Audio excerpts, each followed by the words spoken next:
Party people, it is time for another episode of the Movement Mentality Podcast. Okay, I have not eaten enough calories today, but I'm also not hungry. So here we are. I have written down 10 rules that I made up that I am serious about, and I need you to hear them, and I need you to want them, and I need you to follow them, and I need you to live by them. Okay? Oh, I'm laughing. If you could see my face, I'm kidding. I'm not, but I am. Um these are rules that I've made up along the way, and they're in regards to business. Okay, so because the podcast is mostly to movement professionals and fitness enthusiasts, people probably running a small business, but it does come from an entrepreneurial lens, so take that for what it is. And once you're done hearing them, please comment in the podcast which was your favorite rule, and or DM me or email me or whatever you have to do. But I'm really excited to share it because I I don't know, I'm proud of myself. I'm proud of myself for all these rules that I've made up that I live by, and standards that I have, and very strict boundaries that I hold, and all things. So today's episode is 10 Missy rules. I don't know what to call it. 10 Missy rules. I'm just looking at the list now. 10 Missy rules for living a life you love and running a business, or something like that. Someone help me with the title. Okay. This is the SFD, the first draft, if you don't know the Brene Brown thing. Okay. 10 rules that I made up that I hope make a difference for you. I'll say this, they're 10 rules that have helped me become successful. Whatever successful means to you, I have no idea. You should absolutely take a minute to define that. I make all of my business coaching students define what success means to them and list out their rich life, which I got from Ramit Sethi. So these are the rules that have helped me to get me to where I am. And success for me is absolute freedom, low stress, high vibes, extraordinary ease, and a seamless life that is unhurried, where my kids and my family are the focal point. That is my rich life. That is what success is. And these rules helped me get there. Rule number 1, base your schedule off of your energy. Really. Stop allowing your schedule to go against how you naturally operate. So, what I mean by this is how you naturally are. Why don't you optimize your energy levels throughout your week based on that? For example, on Fridays, actually at the end of the week, so Thursdays and Fridays, I'm more likely to be wearing makeup and doing my hair. Why? Because that's how I am. On Thursdays and Fridays, I might see more people. I might have more meetings. I might be going out, meeting friends, whatever. So I tend to wear a little bit more makeup and look a little bit better on Thursdays and Fridays.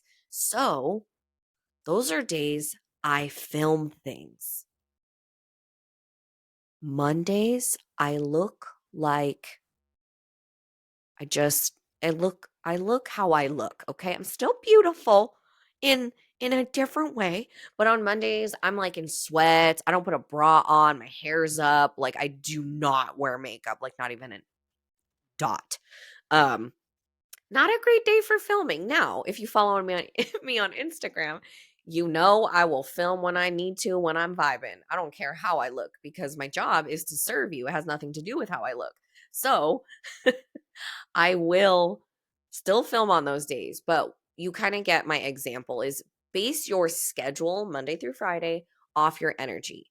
I quote unquote look better on the end of the week, so that's when I film more. Okay? Do your own tally. I used to work on Mondays client facing and I hated it. So now my Mondays are for admin and I know the entire day I do not speak to another human being and all I do is work on my business, follow up on emails, get the rest of the week set up, just organize my content, like do all the things. The one person I will see on a Monday is my social media help if I have any, okay? But again, they don't care how I look. So, rule number 1, base your schedule off energy. Number 2, have strict boundaries. And I'm serious. If you didn't know this, I work 4 hours a day.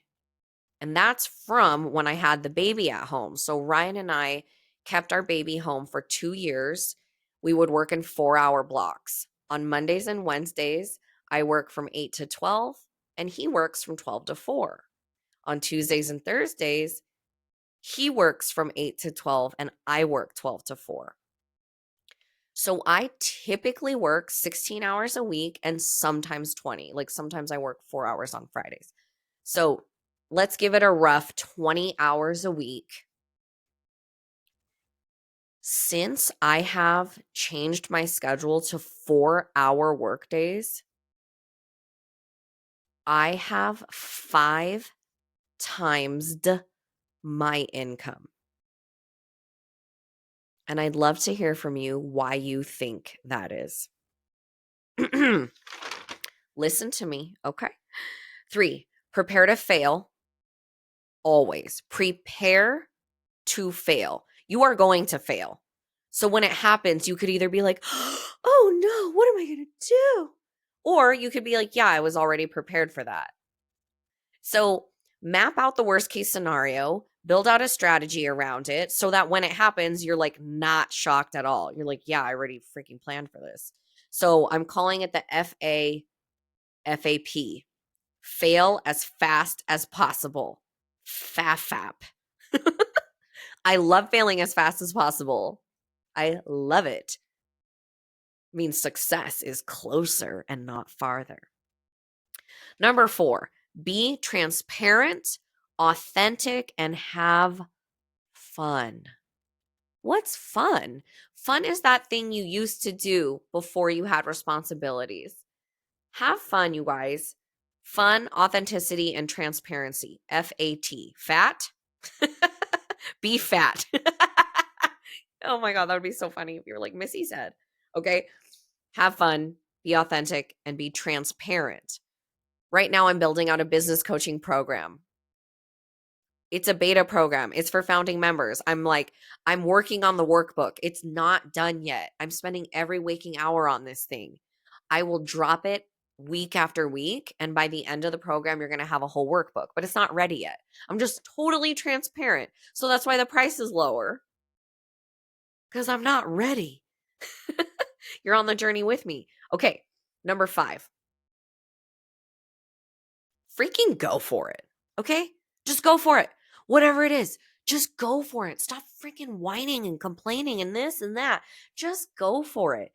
You are the only person that's going to make this happen, and action is the only way to get there, and you're not getting any younger. Okay? Go for it. I'm giving you permission and validation right here, right now. Go for it. I love you. Number 6, you must, and this is an absolute must, you must celebrate the little wins. You must celebrate the little wins. If you do not, you won't celebrate the big ones, and you are literally training your reward centers that you cannot activate your reward center. Like you're like, nah, I'm good off dopamine. Like I don't need serotonin. I'm good. And why can I speak to this? Because I do it. So don't freaking do it. Just kidding. Now, okay, I used to be like that, but now I celebrate the little wins. So let's say I have a launch and I don't care how you celebrate. You could be like, I want to pop champagne with my girls. Good, do it. I want to go on a hike with my husband. Yes. I want to have a picnic with my kids. I don't know what celebrating means to you, but for me, this is what I do. I always pick out a little thing that I really, really want, but it's kind of on the expensive side. So, for example, I run really, really, really hot. Okay. I'm a very like, person. So, I've been wanting new pajamas for like my whole life, for like forever. And I want cooling pajamas, right? So I finally find some after like 10 years of research. And I find this company in like Switzerland or something. And I'm like, yes, these are the pajamas. And I click on it and I'm like, they're what? It's like $250 for a shirt and a pair of shorts, like a basically 100 and something each, the top and the bottom. I'm like, $250 for freaking pajamas. I could literally sleep naked for free. Like, what on earth? So, my last launch, I was like, I'm going to get the pajamas I want. That's it. Celebrate with the hubs, put your arms in the victory Y, V shape, and say, thank you, universe. I love this. Celebrate, but like celebrate your little wins so that the big ones you also celebrate too, because you are literally training your reward centers in your brain, how you respond to good, positive, happy, awesome things that happen in your life. And if you don't, trust me, listen, while I'm saying this, I know that you don't celebrate your little wins enough. So I'm telling you, as your coach and your friend and your peer, and honestly, just as a human, you have to start practicing that. So make up whatever celebration means to you. Number 7, the more successful you want to be, the more inner work you need to do. You see a little carrot dangling, you better be saying the F word in your head, because let's say you're like, Missy, I want to make $100,000 on my next launch. I'm like, great. What are you willing to break through in your limiting beliefs to get there? Making money is not hard. Cracking through your stubborn, limiting beliefs is what's hard. Comprende? The more successful you want to be, the more inner work you need to do. I don't care what it is. You need a Reiki person on tap, do it. You need craniosacral, you need energy healing, you need sound bowls, you need a pendant floating over your heart, you need to hire a shaman. I don't know. I'm religious and spiritual, so I talk to God all day, every day. I'm also connected to the universe and the light and the love. I'm all of the things. I love it all. I am all of it. So, trust me, you want to have a breakthrough in your career, you need to have a breakthrough with yourself. I'm sorry, there is no other way around it. You basically can't have a next level of your career if you don't have a next level of yourself. Okay, love you. Number 8, do not ever, ever, ever, ever, ever, ever make a product or program before you ask your audience if they will buy it. You either need to create the demand or the demand needs to be there for you to create the product. If you make the product first, you're going to have to freaking redo it anyways, which would suck because you haven't included your audience and your community in it. So you have no idea what they want and need. And let me tell you something, what you think they need has nothing to do with what they need. And what you think would be a good program has nothing to do with what they would think is a good program. My first mentorship, I gave out blank paper and was like, here's your workbook. And someone was like, hey, it'd be really helpful if there were some prompts and images and some quotes and stuff in this blank workbook. And I was like, oh, it's a really good idea. Thank you. So the next year, I made the workbook have quotes and images and prompts and things. Funny how that works. It's not personal. Feedback is your way to success. Every criticism you get on a program or product or service you have is like, thank you. I will never let that happen again. One of my first years of selling my mentorship, I had a woman say, your course is too basic. And I was thinking to myself, it it is though. Like that it's the basics of neurology. I never said this is the most advanced program you'll ever learn. This is the basics.